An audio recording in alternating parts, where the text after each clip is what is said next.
What was your reaction nung sinabi, ang next na project mo, abogado ka?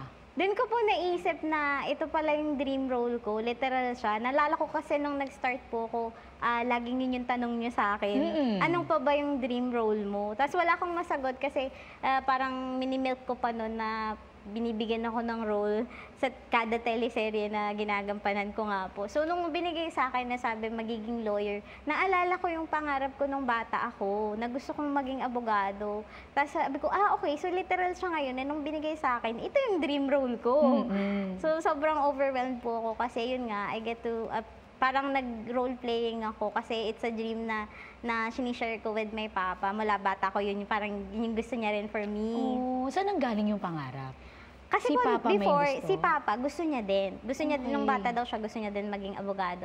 Tapos nung ako, habang tumatanda ako, naisip ko na, gusto ko din maging abogado kasi parang, lagi, di ba, loud ako. Tapos, Hindi naman!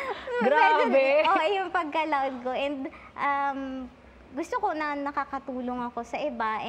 And gusto ko rin kasi talaga makagawa ng kahit maliit na difference po when it comes to people with dwarfism and people with disability na makita nila na yung mga bagay na na iniisip lang nila na gusto nila pero hindi nila kaya, it's possible naman, na kaya namang gawin. Is there a chance na from role-playing, maging totoo, maging abogado ka in real life? Opo, hindi pa rin siya nawawala sa goal ko. Kasi naalala ko before din ako bigyan ng role as Onay.